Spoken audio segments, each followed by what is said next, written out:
아멘. 할렐루야. 네. 우리 좌우에 계신 분들에게 당신의 하나님은 살아계신 하나님이십니다. 인사해 주시기 바랍니다. 아자! 저와 여러분이 믿는 하나님은 살아계신 하나님이신 줄로 믿습니다. 아멘. 오늘 이 자리에 그분이 계시고 말씀을 통해 말씀해 주실 줄로 믿습니다. 오늘 하나님 주신 말씀을 같이 보도록 하겠습니다. 주신 말씀은 출애굽기 3장 1절부터 12절까지 말씀이 되겠습니다. 출애굽기 3장 1절부터 12절까지 말씀, 제가 한 절, 여러분 한 절 교독하시고 12절 말씀은 한 마음으로 합독하도록 하겠습니다. 제가 1절 먼저 시작합니다. 모세가 그의 장인 미디안 제사장 이드로의 양떼를 치더니 그 떼를 광야 서쪽으로 인도하여 하나님의 산 호렙에 이르매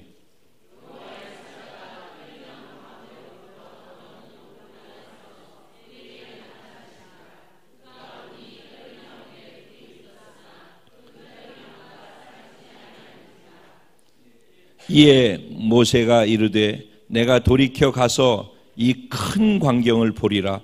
떨기나무가 어찌하여 타지 아니하는고 하니 그때에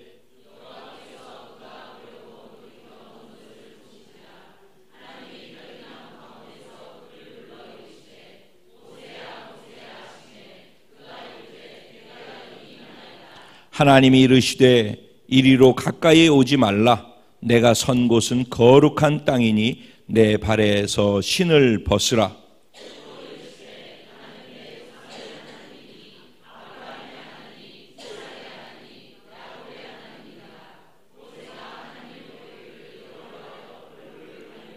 여호와께서 이르시되 내가 애굽에 있는 내 백성의 고통을 분명히 보고 그들의 감독자로 말미암아 부르짖음을 듣고 그 근심을 알고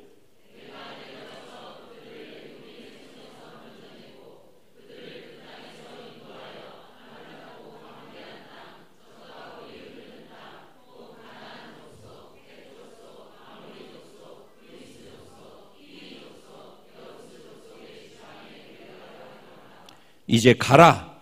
이스라엘 자손의 부르짖음이 내게 달하고 애굽 사람이 그들을 괴롭히는 학대도 내가 보았으니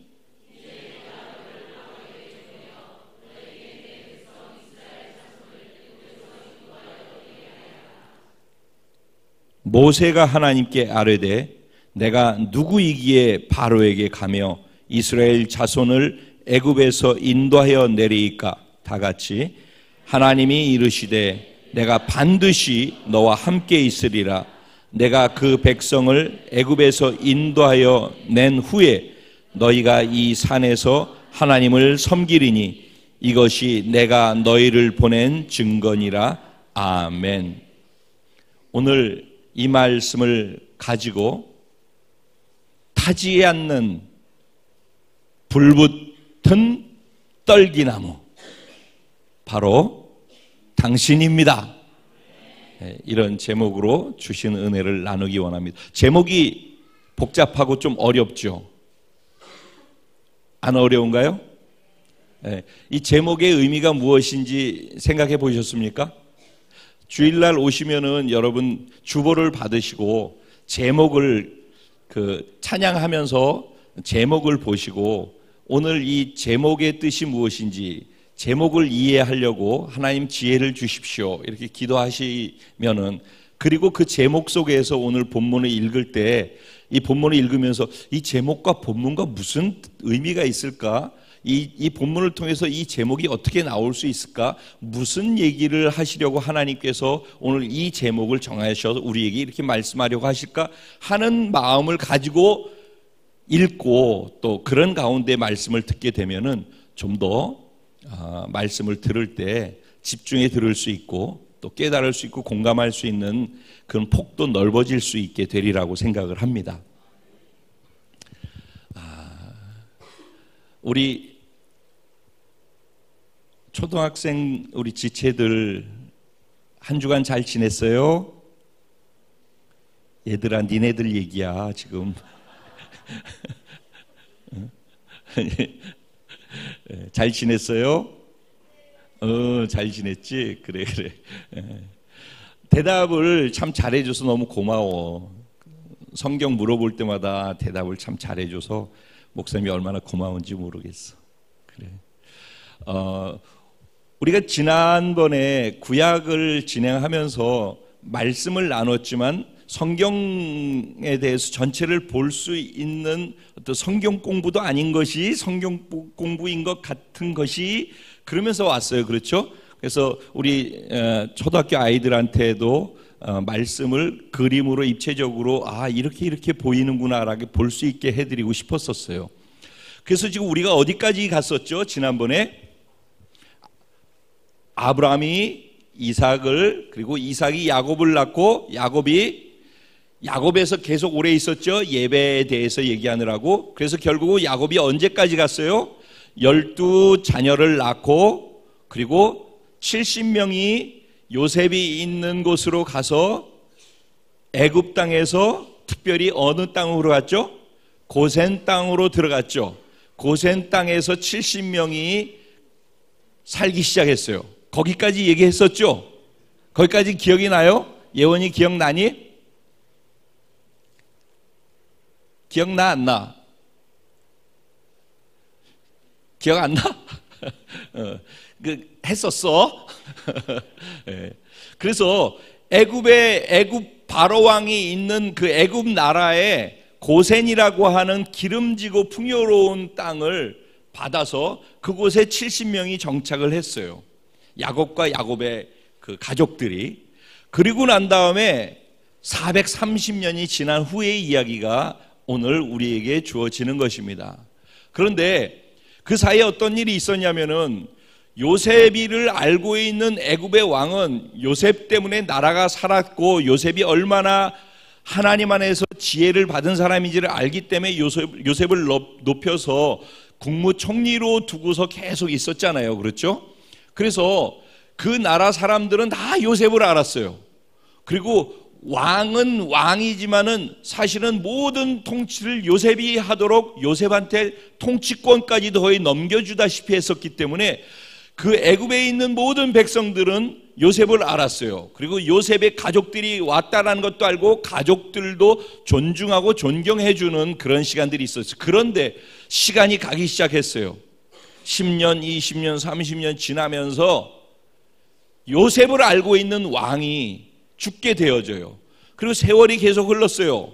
그리고 430년이 지났어요. 그랬더니 어떤 일이 있는가?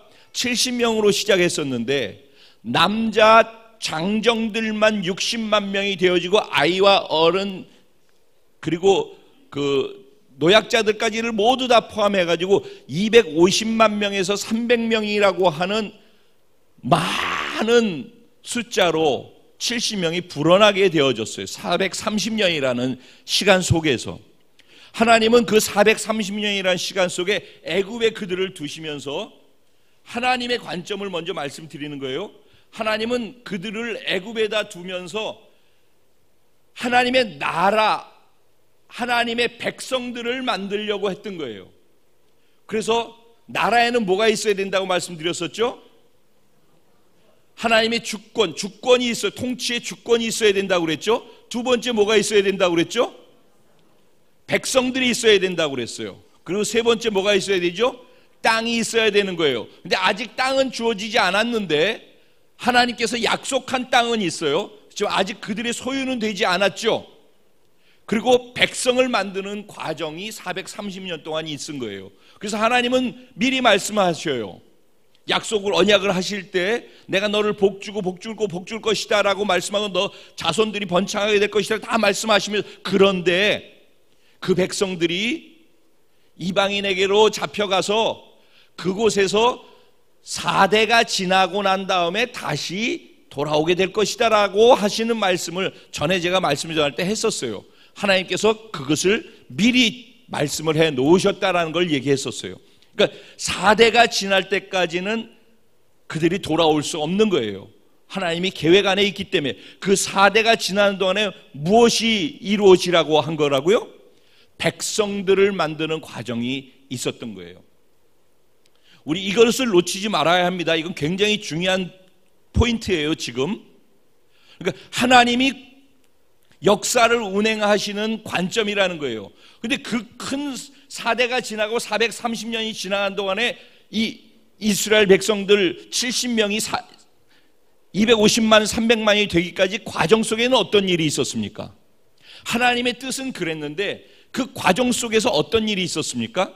그들에게는 요셉을 모르는 왕이 나오기 시작하면서 이스라엘 사람들의 숫자가 자꾸 많아지게 되어지니까 왕들이 스트레스를 받기 시작하는 거예요.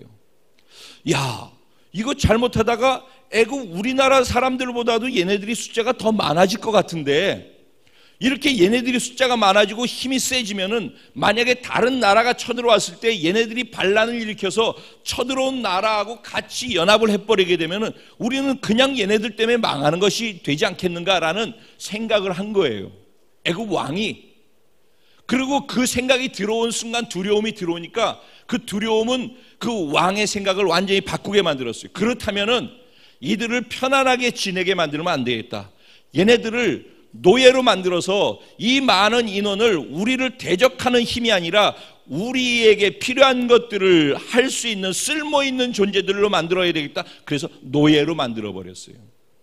그래서 그 당시에 왕궁을 짓고 노역을 하는 모든 일들을 이들이 하게 만든 거예요.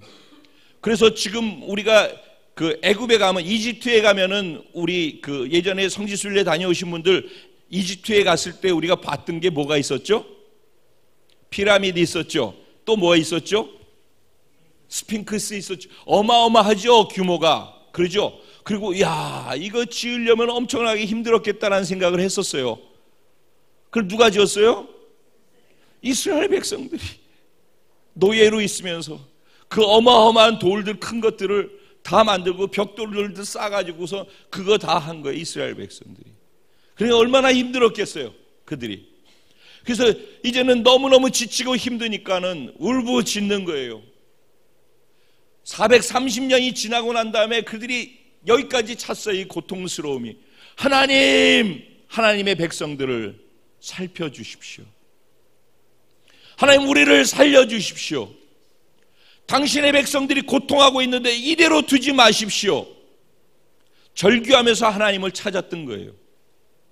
그랬더니 하나님께서 오늘 본문 보면은 출애굽기 1장에도 그렇고 2장에도 그렇고 3장에도 그렇고 계속해서 강조하면서 나오는 것이 있어요. 그것이 무엇이냐면 하나님께서 이스라엘 백성들의 고통을 보셨고 그들의 부르짖음을 들으셨고 그들의 고난 가운데 그들과 함께 계셨다, 알고 계셨다. 그들이 무엇을 고통하고 있고 무엇을 근심하고 있는지 하나님이 다 알고 계셨다라고 얘기를 하는 거예요.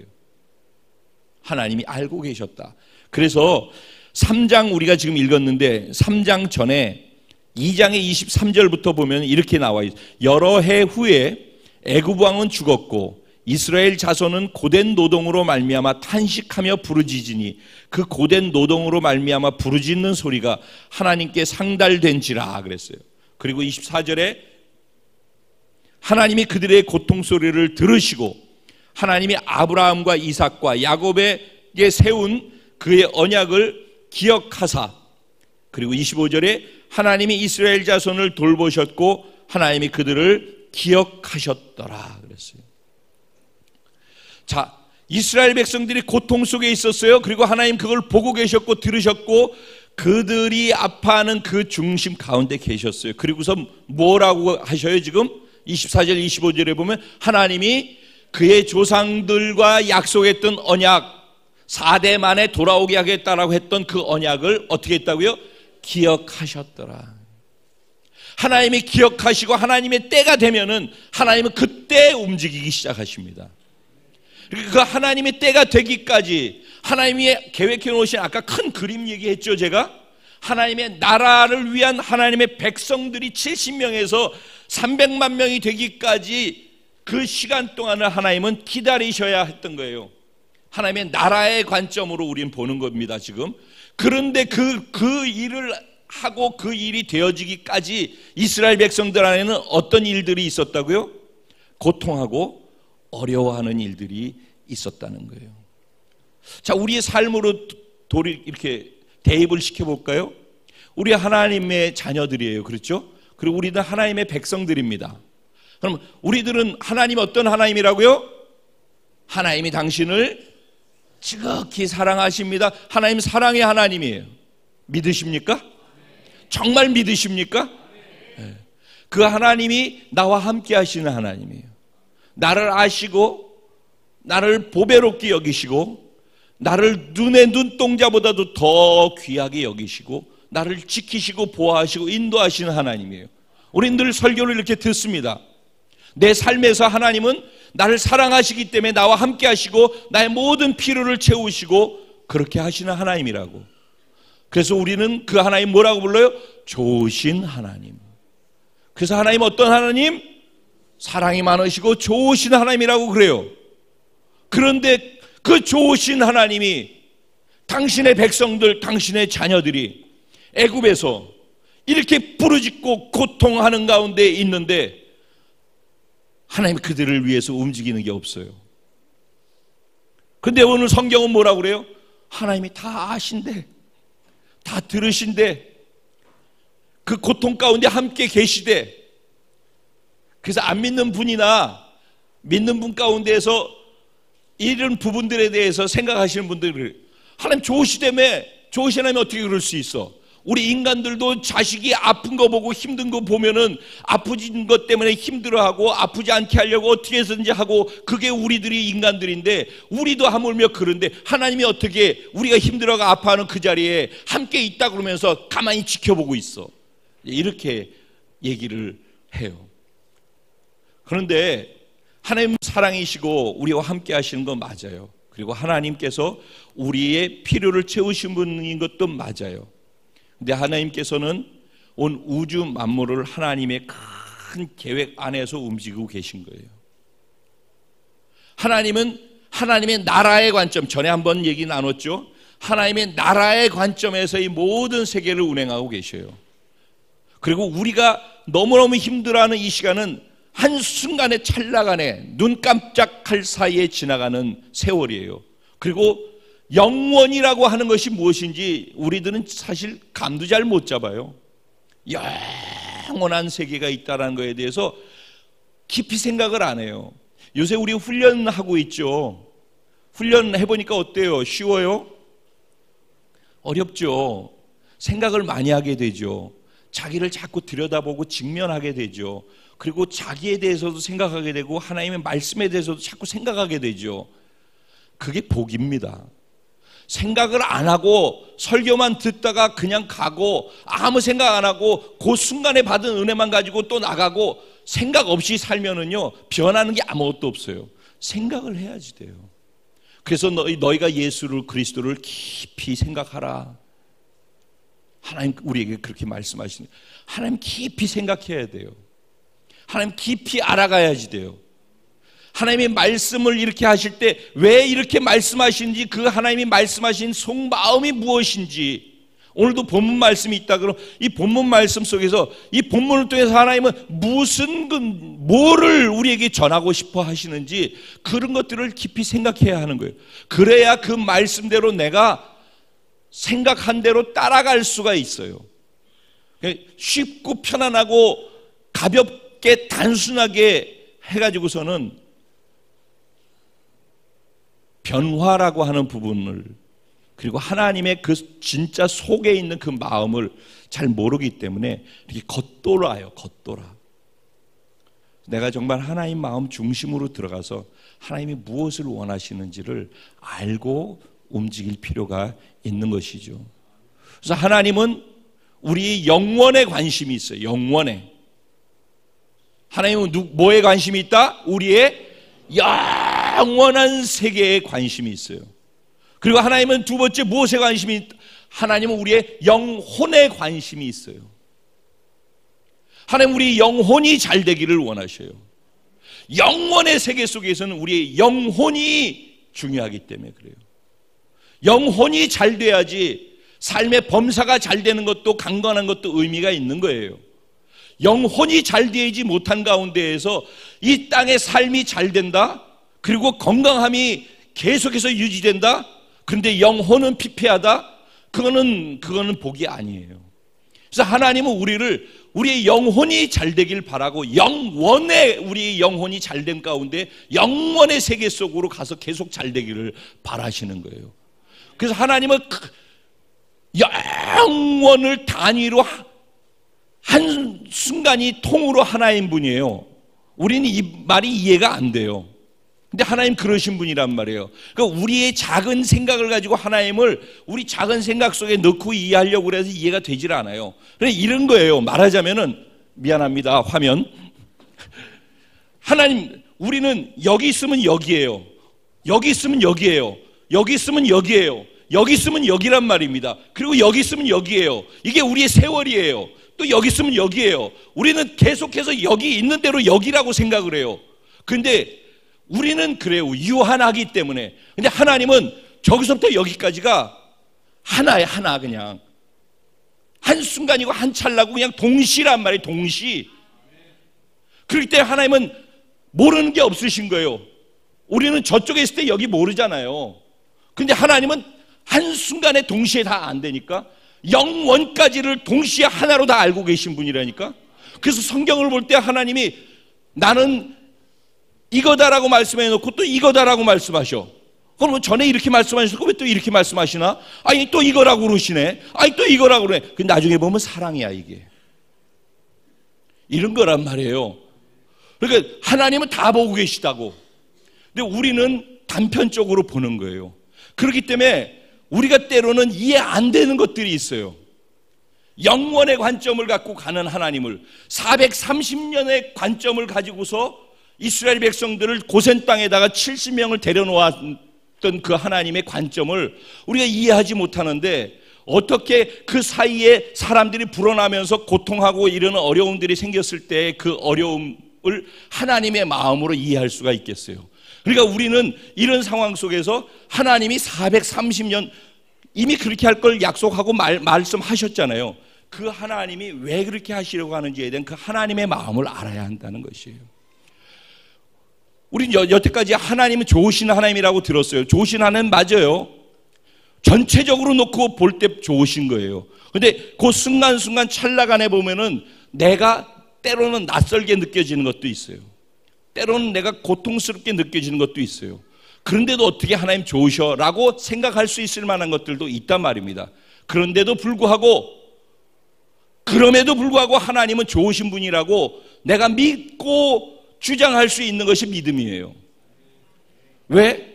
내가 고통하고 있을 때라고 해서 하나님의 좋으심이 바뀌어지는 분이 아니에요.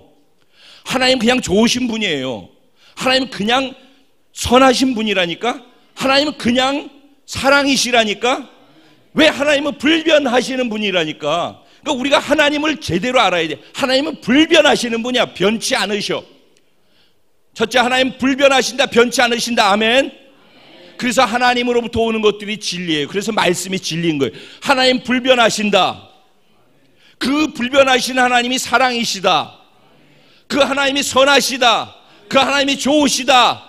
그리고 지금 우리와 함께 하신다. 그런데 나는 고통스럽다.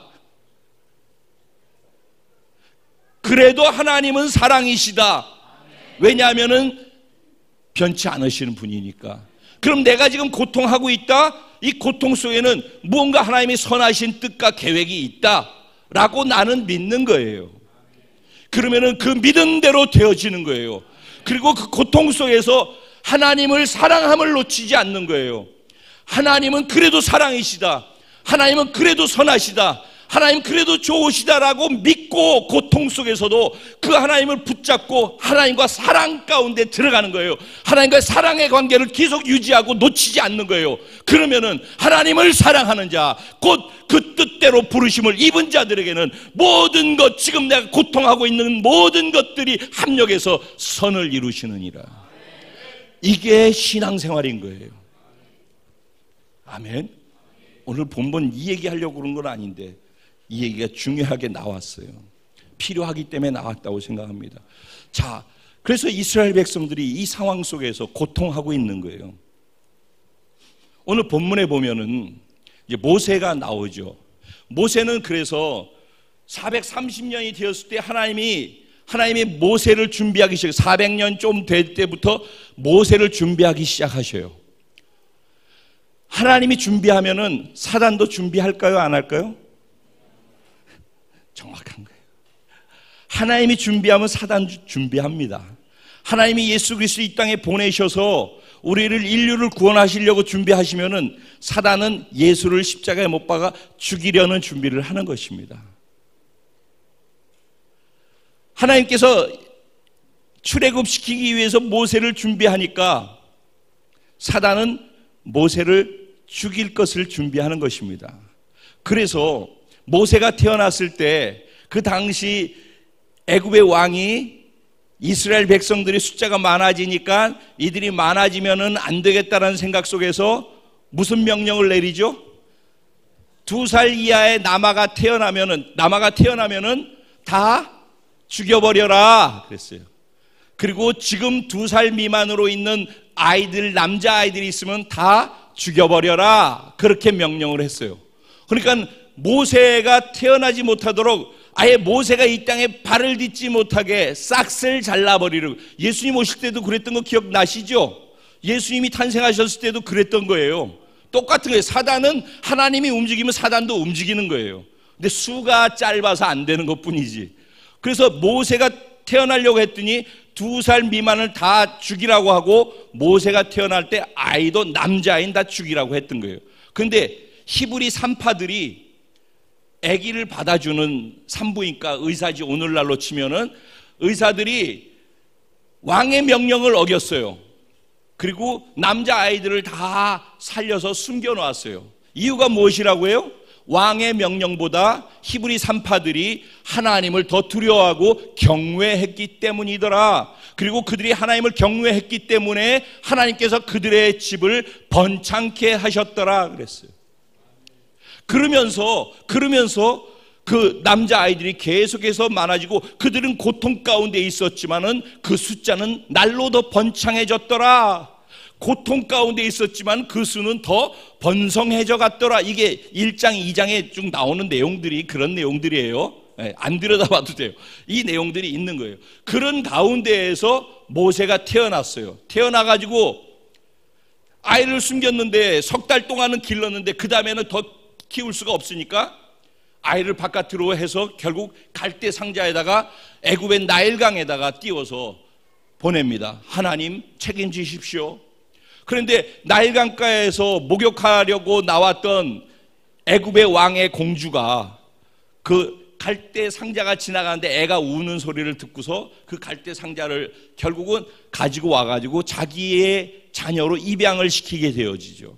그리고 젖이 안 나오니까 유모를 부르는데 결국은 모세의 엄마를 유모로 불러가지고 모세의 엄마는 모세를 계속 자기가 젖을 먹이면서 아이가 자랄 때까지 무엇을 주었을까요? 젖만 주었을까요? 하나님의 말씀을 계속해서 준 거예요. 그래서 모세는 어려서부터 하나님의 말씀 속에서 자랐어요. 그리고 그가 자라면서 애굽의 궁정에서 왕궁에서 애굽의 왕자들이 취할 수 있는 특별한 훈련을 받은 거예요. 그래서 문무를 겸비한, 무술도 할 줄 알고 무기도 다룰 줄 알고 그 다음에 사람을 인사하는 그런 어떤 그 능력도 있고 그리고 세상을 보는 눈도 있고 그리고 그 당시에는 웅변술과 수사학 같은 것들이 있었어요. 말하고 이렇게 하는 언변을 잘하는 그런 훈련까지도 왕의 자녀니까 다 받았겠죠. 그러니까 뛰어난 언변술도 가지고 있었어요. 그는 완벽하다시피 했어요. 그런 그가 나는 유대인이고 히브리인이다라는 자부심을 가지고 있었어요. 그리고 난 다음에 본문에는 나오지 않는데 사도행전 7장에 가면은 어떤 내용이 나오냐면은 모세가 내가 내 백성을 구원하리라 이렇게 얘기를 해요. 모세는 자기 백성 유대인들 히브리인들을 자기가 구원할 수 있다라고 자신만만했어요. 왜? 자리도 위치도 그렇게 왕자의 위치에 있었고 권세도 있었고 능력도 이제 다 있고 모든 것을 다 갖추었다라고 자기 스스로도 생각했기 때문에 내가 내 백성 이스라엘을 구원한다 그랬어요. 그랬기 때문에 가슴이 뜨거웠기 때문에 그가 나가서 애굽 사람이 이스라엘 사람을 때리고 핍박하는 것을 보면서 흥분해가지고 그 사람을 쳐서 죽여버립니다. 자기 백성을 위해서.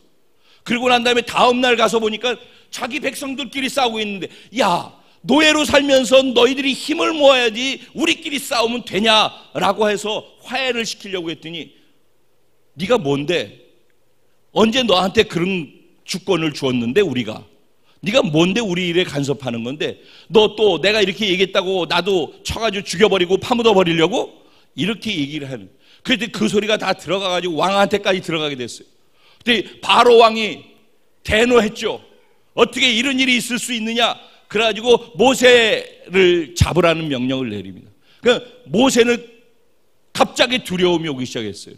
그리고 난 다음에 광야로 도망가게 되어집니다. 그게 40살의 얘기예요. 모세 40살 때 얘기예요.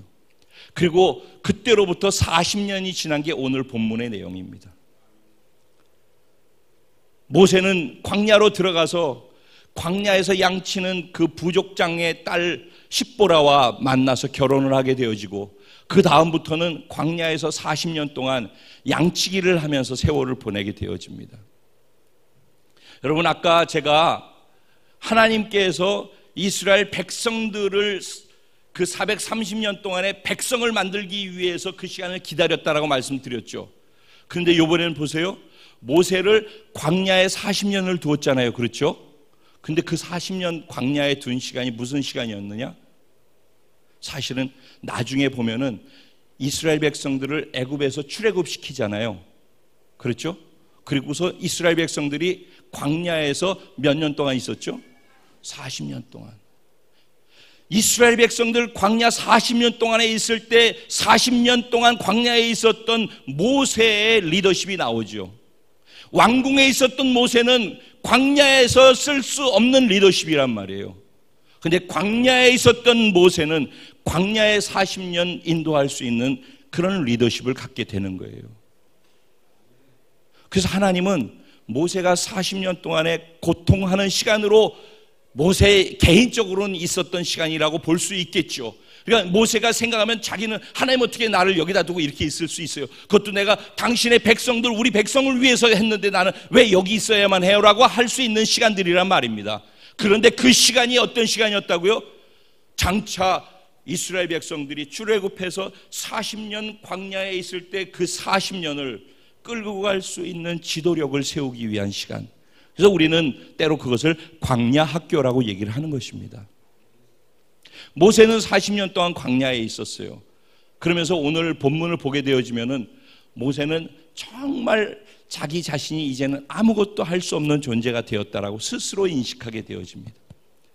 전에 40살 때는 내가 다 해, 내가 내 백성을 구원해, 이게 모세의 모습이었어요. 근데 지금 40년이 지난 80살이 돼가지고 모세는 어떻게 하고 있어요? 내가 누구간데 하나님이 이제 모세야 너는 가라 내 백성에게 그랬더니 내가 누구간데 바로에게 가면 내가 누구간데 백성들한테 가서 얘기를 할 수 있겠습니까? 이거 오늘 이 얘기는 아무것도 아니에요. 이 뒤에 4장에 가면은 더 가관입니다.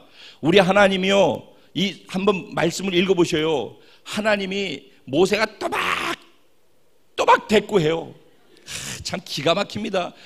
그냥 하면 따지고 이렇게 가서 해라 그랬더니만, 아니 하나님 그런 백성들한테 가서 그렇게 했을 때 그거 얘기해서 너를 보낸 사람이 누구냐고, 보낸 분이 누구냐고 그러면 뭐라고 내가 대답해야 됩니까? 이렇게 묻기 시작하면서부터 오늘 본문에 그건 있었어요. 그렇죠?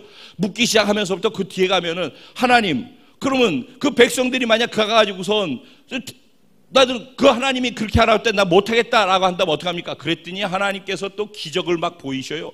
지팡이를 집어라 그랬더니 뱀이 되게 했다. 또 집으니까 또 손에 하니까 또 지팡이가 됐다. 그 다음에 손을 네 품에 넣으라 그랬더니 넣었더니만은 뭐 이렇게 했다 빼니까 문둥병이 걸렸다. 또 다시 넣으라 그랬더니 새 손이 되어지고, 그 다음에 나일강에 물을 좀 빼가지고 이게 해달라 그러면 피가 되게, 3가지나 증거로 보이시는 거예요. 모세가 따지니까 자꾸 내가 이렇게 기적을 행하는 하나님이라고. 그리고 이 두 가지 기적 갖고서도 걔네들이 이해 못하고 안 따라오면은 세 번째 기적까지 보면은 따를 거다, 이렇게까지 얘기를 해요. 그랬더니 뭐라고 그런지 알아요? 그러니까 그 다음에 기적을 얘기하고 능력을 보여주고 나니까, 근데 나는 이제 입이 뻣뻣해서 말을 못해요. 예전에 그 웅변술 수사학을 다 해가지고 그냥 언변으로 사람들을 휘어잡고 그랬던 모세 아니에요? 근데 40년 지났더니 저 입이 뻣뻣해서 말을 못해요. 능력 얘기했더니 능력 보여줬더니 이제 입 뻣뻣하다네. 그러니까 하나님 그것 때문에 뭐라고 그래요? 누가 사람의 입을 지었느냐? 누가 말 못하는 자나 못 듣는 자가 눈 밝은 자나 맹인이 되게 하였느냐? 나 여호와가 아니냐? 얼마나 깝깝하면 하나님 이런 식으로 표현할까요? 그랬더니 모세가 또 뭐라고 그러는지 알아요? 할 수 있거든 주여 보낼 자를 보내시고 저는 빼십시오. 그러니까 하나님 그 다음에는요, 여호와께서 모세를 향하여 노하여 이르되, 네 형 아론 있잖아, 말 잘하는 네 형 아론. 하나님도 열받치셨어. 하도 쌓이니까. 아무리. 그런데 저는 이걸 보면서 야, 진짜 하나님이 인내가 대단하시, 그리고 하나님이 정말 자상하시구나. 이런 걸 보면서 하나님의 성품을 같이 볼 수 있으면 좋을 것 같아요. 야, 진짜 내가 이렇게 하는데도 하나님 끝까지 이렇게 하시는구나. 대단하셔 하나님. 진짜 좋으신 하나님 맞아. 이런 것 속에서 그걸 볼 수 있을 것 같아요. 어쨌든 간에 이제 본론으로 돌아오겠습니다. 그러니까 저는 지금 뭘 얘기하려고 하냐면 하나님을 보라는 거예요. 하나님을. 우리가 당면한 건건의 아쉬움이나 아픔을 보지 말고 그 아픔 속에 우리가 함께 계시다고 하나님이 어떤 하나님인지를 먼저 좀 보라는 거예요. 큰 그림 안에서. 자, 오늘 본문은 이렇게 시작되죠. 모세가 장인의 양을 치고 있어요. 그러면서 어디까지 갔대요? 하나님의 산 호렙까지 갔대요. 하나님 산 호렙은 뭐예요? 다른 말로 하면은 신의 산, 즉 이스라엘 백성들이 광야에 애굽에서 출애굽해가지고 나와가지고 광야에 있으면서 1년 동안 거기에 머물러서 하나님으로부터 율법을 받은 산이에요. 하나님의 산이라고 해요. 하나님의 산 근처로 가야지 하나님의 은혜를 받습니다. 그러니까 하나님 근처에 늘 머물러 있어야 돼. 얼씬거리더라도 요 주변에서 얼씬거려야 되는 거예요. 떨어져 나가서 있으면은 은혜를 받을 수가 없어요. 말씀을 들을 수가 없어요. 하나님의 임재를 경험할 수가 없어요. 그렇게 되니까 항상 붙어 있어야 돼. 하나님하고 가까이 있으라. 가깝게는 지금 은혜 받는 이 자리가 될 수 있고, 더 멀리 가깝게는 여러분이 살고 있는 삶의 자리에, 그 자리에 하나님이 계신 것을 잊지 마라. 오늘 본문에도 또 그 얘기가 나와요. 하나님이 광야 한가운데 갑자기 섰는데 거기가 거룩한 땅이래. 그 말은 무슨 말? 하나님은 어디에나 계시다. 내가 하나님이 계시다라고 인식하기만 하면은, 인식하는 그 자리가 곧 하나님이 계신 곳이고, 그 자리가 곧 거룩한 곳이고, 그 자리에서 하나님을 인정해드리고 내 발에 신을 벗고 하나님을 하나님으로 인정해드릴 때 하나님이 역사하기 시작하는 거예요. 이거는 법칙 같은 거예요. 내가 어디에서든지 하나님이 계시다라는 걸 인식하고 그 하나님을 하나님으로 인정해드리고 내 주권을 포기하고 하나님의 주권을 인정해드리는 순간 하나님이 그때부터 역사하기 시작한다라는 거. 그걸 다른 말로 예배라고 말씀드렸던 거예요. 그러니까 하나님이 인식해라.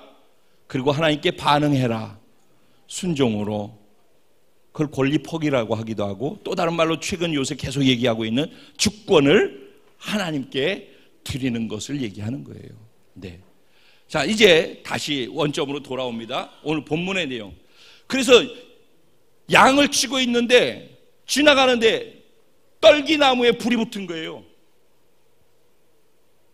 그렇게 지나가다가 떨기나무에 불이 붙었는데 예전 같으면 그냥 지나가요. 근데 오늘은 돌이켜서 이 굉장히 큰 사건, 큰 일이라는 것을 알았고 그걸 보고 있는 거예요.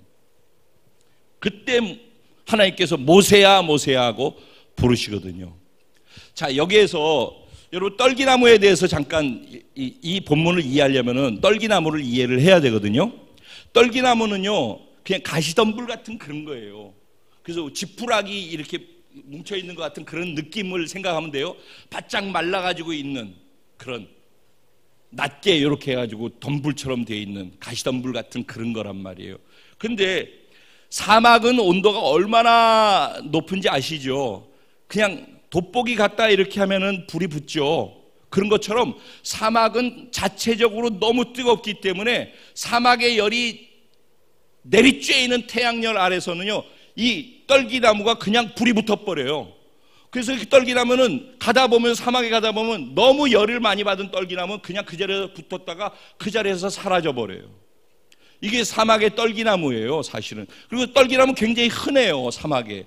그래서 흔한 떨기나무에 열이 받으면은 수시로 이쪽에서 불이 있다가 사라지고 이런 일들이 있는 거란 말이에요. 근데 그날 늘 그렇기 때문에 떨기나무나 불 붙은 거에 대해서 관심을 안 갖고 가는데, 그날은 가는데 이상하다 불이 꺼지질 않는 거예요. 그러니까 그거 돌이켜 볼 수밖에 없었던 거예요. 자, 불이 붙었는데 꺼지지 않아요. 그럼 뭘 얘기하는 거예요? 하나님의 임재하심을 얘기하는 겁니다. 자, 요 장면을 생각해 보셔요. 그리고 우리가 지금 최근에 얘기하고 있는 큰 주제가 있습니다. 주제가 뭐죠? 예배와 연결돼서 예배의 깊이는 뭐의 깊이에 비례한다? 네, 지금 정체성에 대해서, 하나님의 주권과 정체성에 대한 것에 대해서 계속 말씀을 나누고 있죠. 그렇죠. 오늘도 그 정체성을 한번, 하나님이 모세를 만나가지고서 모세와 대화를 하고 있어요. 그러니까 하나님께서 쭉 얘기를 해요. 이제 내가 내 백성들의 고통을 다 보았고 들었고, 그렇기 때문에 내가 이제는 가서 그들을 구원할 것이다 라는 말씀을 하십니다. 자, 이 본문을 한번 잘 읽어보셔요. 보셔요. 이게 몇 절이야? 7절 보셔요. 7절을 보면은 여호와께서 이르시되, 이런 거 읽을 때 그냥 읽으면 안 되고요. 잘 보셔요. 여호와께서 이르시되, 내가 그랬어요. 주체가 누구예요? 네, 이런 것들을 잘 봐야 되는 거예요. 내가 애굽에 있는 내 백성의 고통을 분명하게 보죠. 누가 봐요? 하나님이요. 네, 내가 보고 그들의 감독자로 말미암아 부르짖음을 어떻게 해요? 듣고, 그러니까 봤고 또 듣고, 그리고 그 근심을 어떻게요? 알고. 하나님 보시고 들으시고 아시는 분이라는 걸 얘기하는 거예요. 그렇죠? 그 다음에 뭐라고 그래요? 내가 어떻게 한대요? 내려가서. 누가 내려간대요? 누가 내려간대요? 하나님이 내려간다고 그랬어요. 지금 잘 보셔요. 지금 여기서는 하나님이 내려간다고 그랬죠. 네, 내려가서 그들을 애굽인의 손에서 건져내고 그들을 그 땅에서 인도하여 아름답고 광대한 땅, 젖과 꿀이 흐르는 땅, 곧 가나안 족속 해쪽으로 데려가려 하노라 그랬어요. 그렇죠? 그렇죠? 그러면 누가 내려가서 건져내고 인도하고 데려가겠대요? 하나님이 어디로? 젖과 꿀이 흐르는 아름답고 광대한 땅으로 인도하여 데려가게 하겠다고 그랬어요. 누가? 하나님이. 어떻게 해서? 내려가서. 하나님이 내려가서 하나님이 데리고 가겠다라고 얘기했어요. 주체가 누구예요? 하나님이에요. 그런데 거기까지 했는데 그러고 난 다음에 뭐라고 그래요? 9절에 이제 가래요. 그러니까 이제 가래요. 이게 무슨 말이냐고. 지금 여태까지 7절 8절 이스라엘 백성들 누가 구원하겠다, 누가 가서 어떻게 하겠다고 그래요? 하나님이 하시겠다고 그랬죠. 그런데 누구 보러 가라고 그래요? 네. 여러분 이걸 놓치지 마셔요. 신앙생활하는 게 이런 거라는 거예요. 내가 하나님 믿고 구원받아 하나님이 나와 함께 하심을 믿는다면은 그 다음엔 성경에 하는 일들이 하나님이 하시는 게 아니라 내가 해야 되는 거예요. 우리가 하는 거라니까. 지금 울부짖고 있는 내 옆에 있는 내 가족들이나 내 주변에 있는 믿지 않는 사람들, 그들이 절망 속에서 부르짖고 있는 것들, 고통하고 좌절 속에 있는 것들, 그들 가운데로 가는 거 하나님이 가시죠. 내려오셔서. 그리고 그들을 건져내고 인도하실 거예요. 누구를 통해서? 그렇다니까. 그래서 말씀을 들을 때 바로 당신입니다 하는 이유가 이거예요. 성경은 다 이렇게 얘기되어 있어요. 하나님이 하시겠지. 아무도 안 해요. 우리 공동체에서 배가 누군가 하겠지. 아무도 안 해요. 그게 나라고 생각하고 내가 하지 않으면 아무도 할 사람 없는 거라니까. 누가 하는 거라고? 네. 이제 가라. 누가 가야 된다고? 내가 가야 되는 거라니까. 신앙생활은 하나님을 나를 통해서 드러내는 거라니까. 하나님이 하시겠다고 하는 것을 내가 알았으면 내가 그것을 하는 거라니까. 그게 믿음이라고, 그게 신앙생활이고, 그게 믿음의 큰 사람의 삶의 모습이라니까. 지금 이해가 되시죠? 네. 그러면서 내가 부르짖음을, 이스라엘 자손의 부르짖음이 내게 달하고 애굽 사람이 그들을 괴롭히는 학대도 보았고, 똑같은 얘기 계속 반복되죠. 이제 내가 너를 바로에게 보내요. 너에게 내 백성 이스라엘 자손 애굽에서 인도하여 내게 하리라. 그러니까 조금 전에 본인이 한다고 그런 걸 다 똑같이 얘기하면서 네가 해라, 그 얘기란 말이에요 지금. 그랬더니 모세가 뭐라고 그래요? 딱 제 모습이에요. 아니, 저 말고 딴 사람 많잖아요. 하나님이 하신다며. 모세가 하나님께 아뢰되 내가 누구이기에, 내가 누구간데, 예전 성경엔 그렇게 돼 있어요. 내가 누구기에 그걸 나보러 하라고 그러십니까? 내가 바로에게 어떻게 가며 이스라엘 자손을 애굽에서 인도하여 내는 걸 어떻게 내가 할 수 있겠습니까? 그래서 지금 질문이 뭐예요? 내가 누굽니까? 라는 질문이에요. 정체성이죠. 나는 누구입니까? 하나님, 내가 누구이길래? 이 얘기란 말이에요. 그때 하나님이 너는 내 자녀야 라고 얘기를 해줬어요? 너는 보배로운 자야 라고 얘기해 줬어요? 뭐라고 얘기를 했어요? 하나님이 그 답을. 예. 자, 보셔야 돼요. 이런 말들을. 그러니까 제가 지금 일부러 묵상하라고 본문 주는데도 묵상 내용 정확하게 잘 정리 못하니까 제가 이런 식으로 하는 거라고 알려드리는 거예요. 자, 보셔요. 지금 뭐라고 그래요? 내가 누구간데 라고 하면서 빠져나가려고 그러니까 네가 누구야 라고 얘기하지 않고 뭐라고 얘기해요? 내가 반드시 너와 함께한다. 그럼 모세는 누구라는 얘기예요? 모세는 하나님이 함께하는 사람이라는 거예요. 그러니까 모세는 내가 누구간데, 그러면 나는 아무것도 할 수 없는 존재예요 라는 자기를, 실체를 보고 하는 얘기거든요. 그러니까 하나님 뭐라고 하는, 너는 누구냐면은 내가 너와 함께하는, 즉 내가 함께하는 너야 라는 얘기예요. 이건 너무너무 중요한 말인 거예요. 여러분, 우리의 삶에는 몇 가지 이게 살짝 혼돈되어지는 부분이 있는데 이 부분이 정리되어졌으면 좋겠어요. 하나님은요, 우리가 할 수 있다고 할 때는 절대 안 쓰셔요. 모세 40살 때, 모세 40살 됐을 때 내가 내 백성을 구원한다고 그러고, 그때는 왕의 그 자녀로서, 왕자로서 힘이 있고 권세도 있고 능력도 있고 다 있었잖아. 돈도 있고 다 있었잖아. 자기가 거느리는 병사들도 있었을 거 아니냐고. 그러니까 자신만만했었을 거 아니냐고.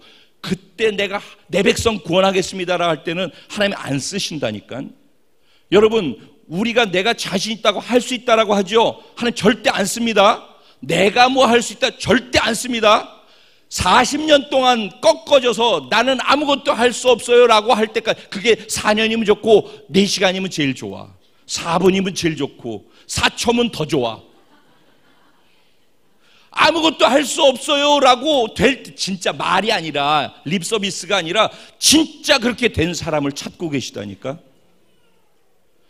40년 동안 있으면서 모세의 자신감은 너덜너덜해진 거예요. 난 이제 진짜 아무것도 할 수 없다. 내가 뭘 하겠냐? 광야에서 양이나 치고 양똥이나 여기 묻히고 댕기고, 이제 내가 할 수 있는 게 아무것도 없어 라고 생각하는 거거든요. 근데 그런 모세에게 하나님이, 그런 모세가 내가 이런 존재인데 내가 누군데 그걸 합니까? 라고 하니까 하나님이 내가 너와 반드시 함께, 그게 모세라는 거예요. 우리의 우리됨을 자기를 바라보면서 자신이 있다거나 자기를 바라보면서 나는 못한다거나 이런 사람들은 쓸 수가 없어요. 근데 나와 함께 하신 하나님이 어떤 분인지를 알고, 자기를 보지 않냐고 하나님을 보는 사람, 어떤 일이 있어도 하나님 관점으로 그 일을 볼 줄 아는 사람, 그리고 하나님이 나와 함께 하신다, 내가 알고 있는 그 하나님을 정말로 믿는 사람, 그 하나님을 믿는 그 믿음을 쓰시는 거예요. 그 사람을 써요. 그러면 그 사람의 특징은 뭔지 아세요? 무조건 겸손하게 돼 있어요. 나 할 수 없다는 걸 너무 잘 아는 사람이거든요. 근데 나는 할 수 없는데 하나님이 나와 함께 하시기 때문에 그분이 능력이신 걸 알아서 자신 있다라고 하는 사람이거든요. 그러니까 하나님 때문에 자신 있는 거라고. 그런 사람을 찾고 계셔요. 그런 사람을 쓰셔요. 오늘 모세를 부르시는 장면이에요. 그래서 모세의 소명받은 장면이다 이렇게 부르심 받은 장면이에요. 하나님 주의 종들을 부르시죠. 근데 만인 제사장이잖아요. 우리 모두를 부르시는 거라고. 오늘 우리 모두를 부르고 계신 거예요. 지금 저와 여러분 한 분 한 분을 개인적으로 다 부르고 계신 거란 말이에요. 근데 그렇게 부르는 그 부름에 어떻게 답할 거냐는 거예요. 자기를 어떻게 인식하냐는 거예요. 내 정체성은 뭐냐는 거예요. 나는 나를 무엇으로 인식하냐는 거예요. 나는 누구라고 나를 소개할 수 있겠냐는 거예요. 하나님이 뭐 어마어마한 일을 지금 하라고 하는데 이제 가라. 내가 이러이러한 것들을 하겠다. 그러니까 네가 가라. 이러는 거거든. 그런데 그 하나님이 하실 일을 내가 어떻게 합니까? 그건 하나님이 하실 일이지 내가 그걸 어떻게 합니까? 라고 얘기를 하는 거란 말이에요. 그랬더니 나는 이런 존재인데요. 허접한데요. 그랬더니 내가 반드시 너와 함께해.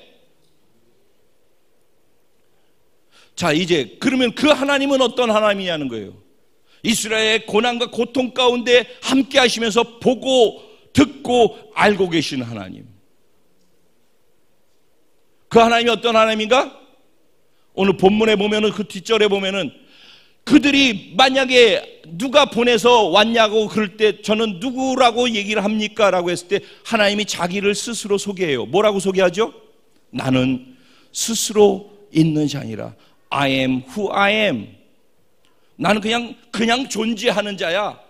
이 말은 무슨 말이에요? 누구의 영향을 받지 않는, 누구에 의해서 태어나거나 누구에 의해서 만들어지거나 누구의 영향과 간섭을 받지 않는, 난 그냥 존재하는 자야. 스스로 있는 자라는 말이 뭐예요? 절대 주권자라는 얘기예요. 절대 주권자. 어느 누구의 영향도 받지 않는, 모든 것을 주관하시는 절대 권력자, 절대 능력자, 절대 전지자, 모든 것을 통치하고 다스리는 절대자, 스스로 존재하는 분, 이 하나님이라는 거예요. 내가 누구간데 그랬더니 내가 반드시 너와 함께 하고선 너와 함께하는 나는 이런 자야 라고 말씀하시는 거예요. 지금 우리 하나님이 이런 하나님이라니까. 여기로는 일단 정리가 되죠. 근데 여기에서 정리가 되고 믿어져서 몸이 움직여져야죠. 그렇죠? 그럼 하나님은 어떤 하나님인가? 마지막으로 하나님께서 이렇게 우리 개런티 한다고 그래요. 보증한다라고 얘기를 합니다. 근데 여기 이렇게 얘기를 해요. 12절 끝에 보면 뭐라고 얘기해요? 하나님이 이르신 내가 반드시 너와 함께 있으리라. 내가 내가 그 백성을 애굽에서 인도하여 낸 후에, 자, 이게 지금 무슨 얘기가 나오고 있어요? 지금 일어난 일이에요? 앞으로 일어날 일이에요. 일어날 일이죠. 그렇죠? 나중에 이스라엘 백성들을 모세가 데리고 출애굽시킨 이후의 얘기란 말이에요. 미래에 되어질 것을 미리 예언해 주시는 거예요. 애굽에서 나오게 한 후에 너희가 이 산에서, 호렙산, 여기 신의 산에서 나를 섬기게 될 것인데 그것이 증거가 될 것이다. 하나님이 얼마나 위대하신 하나님이신지 그때 너희는 그것을 보고 알게 될 것이다 그래요. 하나님 우리의 미래이십니다. 우리의 앞날을 준비하시고 존재케 하시는 분이 하나님이십니다. 그 하나님은 전능하신 절대자이십니다. 하나님은 우리에게 말씀하십니다. 내 발에 신을 벗어라. 내가 한다. 내가. 우리의 문제는 내가 잘 못하고 넘어지고 안 된다는 걸 알기 때문에 하나님 저 못해요 그래요. 근데 그래 내가 너와 함께 안 되니까 그래요. 그러니까 내가 함께 하니까 네 것을 다 내려놔 그러면은. 이게 구원이라니까. 이게 100% 다 내려놔. 그래서 널 죽였잖아. 다 죽었으면은 내가 싫어하고 포기하고 싶은 것, 내가 놓고 싶은 것, 죄, 상처, 아픔, 내가 할 수 없는 것, 절망적인 것, 이건 다 놓는 걸 원해. 근데 내가 놓고 싶지 않은 거 있어요. 내 자랑거리, 내가 좋아하는 거, 내가 지금 가지고 있는 거, 내가 이루고 싶은 것, 내가 소중히 여기는 거, 이건 놓고 싶지 않아요. 그런데 내가 이건 원치 않는 것들을 죽었다라고 하는 것은 감사 할렐루야 이러는데, 이거는 내가 쥐고 싶은 것인데 이건 놓아야 되는 거예요. 죽었다는 것은 이것만 죽는 게 아니라 같이 죽는 거라니까. 통으로 내가 죽는 거라니까. 진짜라니까. 우리의 구원은 이 의미라고. 통으로 없어지는 거라고, 죽은 것을 통해서. 그리고 그분의 생명으로 다시 태어나서 내 생명의 주권이 그분께 있다라는 것으로부터 시작하는 게 구원 사건 아니냐고. 이 얘기가 어려운 건가? 말이 어려운 건가요? 지난 금요일 날 다른 교회 다니시는 분들 와가지고선 금요 하는데 어려워요 그러더라고요. 여러분들도 어려우셨어요? 네. 그러니까 지금 무슨 얘기를 하냐면은, 내 안에는 이 두 호주머니가 있다니까요. 이쪽 건 버리고 싶은 것, 이거 내가 갖고 있기 싫은데, 이거 죽었다고 할 때 갖고 있고 싶지 않은 것은 죽었다고 할렐루야 하고서 죽을 수 있어. 근데 이쪽은 이거는 비싼 거잖아. 이거는 내가 가지고 있어야지. 근데 이게 죽었다고 할 때 이것도 죽은 거고 이것도 죽은 거고 다 죽은 거거든.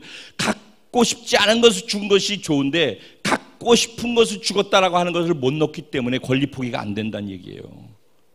이걸 또 놔야 돼. 죽은 거라니까. 그다음에 완전히 그분께 맡겨서 그분이 나를 끌고 가시도록 해야 돼. 차라리 사망의 음침한 골짜기로 가서 죽는다 하더라도 그분 때문에 죽으면 순교라고 내가 그랬잖아. 그러면 곧바로 천국이라니까. 근데 이거를 내가 쥐고선 이거 버렸다고 그러고 놨다고 그러면서 이거 쥐고서 계속 계산하고 가면은 이게 충돌돼 가지고선 제대로 된 순금 같은 정금 같은 믿음으로 신앙생활이 잘 안 돼요. 그러니까 내가 어떤 때는 되고 어떤 때는 안 되고, 그러니까 하나님 앞에서 되게 죄송하고 신앙 믿음을 갖는데 자신도 없어요. 어떤 때는 막 믿음이 있다가 내가 하는 꼴을 보면 딴 사람 몰라도 나는 알잖아 스스로. 내가 요 뒤에는 이렇게 하고 있으면서 하나님 앞에서 그런 척하고 있는 내가 보이니까 자신이 없어진단 말이야. 그러니까 하나님 앞에서 자신 있는 믿음 생활하기가 또 어려워진다니까. 그런 거라는 거예요. 결론, 이제 다 아까 떨기나무 얘기했었죠. 다시 떨기나무로 돌아서 결론을 맺을게요. 그럼 우리는, 떨기나무가 지금 이게 떨기나무야. 떨기나무. 불이 붙었어. 타지 않아. 불이 붙었다라는 건 환난과 고통이 있다는 얘기예요. 떨기나무는 누구야? 이스라엘 백성들이잖아. 사실 모세예요. 모세의 모습이 사실 저와 여러분의 모습인 거예요. 떨기나무. 근데 이 떨기나무에 불이 붙었어요. 환난도 있고 고통도 있는 거예요. 근데 그냥 꺼지면은 그래서 사라지는, 그 고통 속에서 사라져 없어지는, 이게 불이 고통이라니까. 그래서 이 불이 붙으면은 타서 없어지게 돼 있다니까. 그래서 다 사라지는 거야. 근데 고통이 있는데 불이 붙었는데 꺼지지 않는 불이야. 이거는 고통 속에서 꺼지지 않는 불, 하나님의 불이란 말이에요. 이 하나님의 불이 붙어 있는 거야. 고통은 있지만 하나님의 불도 있는 거란 말이에요. 내가 있고, 여기 내가 있고, 여기에 고통도 있고, 하나님의 불도 있다고. 근데 하나님의 불이 없고 고통의 불만 있으면은 꺼져서 없어져. 이게 다 사라져. 타고 없어진단 말이야. 근데 하나님의 불이 있으면은 분명히 타고는 있는데, 꺼지지 않는 불이 타고 있는데 사라지지 않는 떨기나무로 있는 거예요. 이게 어마어마한 거예요. 그래서 질문, 모세가 어찌해서 저 떨기나무가 불이 붙었는데 타지 않지? 다른 사람들이 저를 볼 때, 제가 떨기나무잖아요. 다른 사람, 여러분들이 저를 볼 때 저 떨기나무인데 저 불 붙었는데 이 목사 보면은 이 고생, 이 고통 있고 저 고통 있고 저 문제 있고 저 문제 있고 그런데 저쯤 되면 타서 없어질 것 같은데 근데 왜 타고 있지? 이런 질문이 나와야 된다니까. 누군가 여러분을 보면서 말이에요. 저 사람이 이제 끝나야 되는데 왜 안 끝나고 계속 타고 있지? 왜? 고통의 불이 아니라 하나님의 불을 가지고 있으니까. 중요한 건 이거라고요. 불은 똑같이 있어요. 고통과 환난의 불은. 떨기나무는 원래 그런 거예요. 태양열 때문에 이게 다 탄다고 그랬잖아요. 바로왕이 태양신이잖아요. 바로왕이 태양신이에요.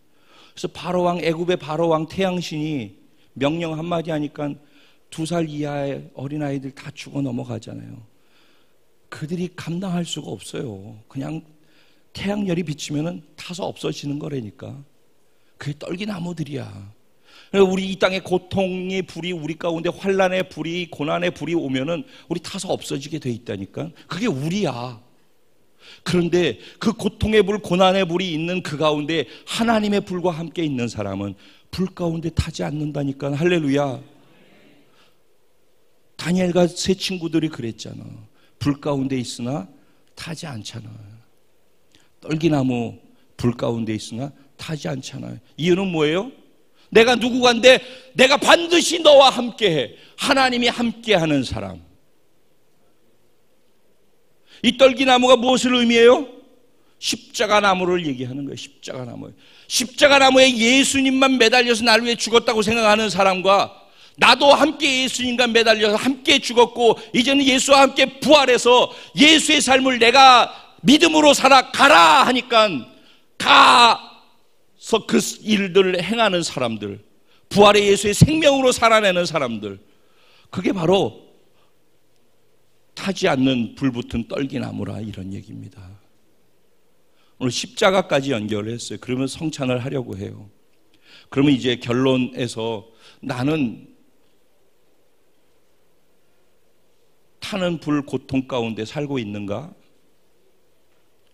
그 가운데 그 고통 때문에 불타 없어지는 그런 존재인가? 아니면 하나님과 함께함을 확실하게 알기 때문에 아무리 고통과 환난의 불이 내게 불어도 하나님의 불로 말미암아서 꺼지지 않고 계속해서 타고 있는, 그러면서도 사라지지 아니하는 그런 십자가의 떨기나무로 살고 있는가? 나는 그래서 하나님이 가라고 하는데 과연 하나님이 가라고 그러는데 가는 존재인가? 아니면은 나는 이렇기 때문에 못해요, 저렇기 때문에 못해요 라고 안 하고 있는 존재인가? 나는 40살의 모세처럼 내가 다 할게요, 내가 할 수 있어요 라고 자신만만해서 그렇게 하면서 결국은 하나님이 아닌 자기 힘으로 하려고 그러다가 다 망가뜨리는, 오히려 사람을 쳐서 죽이고 분열시키는 그런 결과를 맞는 것처럼 자기 힘으로 하다가 그렇게 하는 40살의 모세인가? 아니면 80살에 아무것도 할 수 없지만은 하나님을 붙들고서 다시 움직이는 그런 모세인가? 이런 것들을 각자 지금 체크해 보시면서 하나님, 내가 지금 있는 이 신앙의 자리에서 한 단계 더 위로 올라가려면 무엇을 붙잡고 어떻게 바꾸면서 가면 좋겠습니까? 하나님, 내게 성령의 지혜를 주시고 살아낼 수 있는 은혜를 허락하여 주시옵소서. 우리 주님의 이름을 간절히 한번 부르고 통성으로 기도하며 하나님께 나아가겠습니다. 기도드리겠습니다. 주여!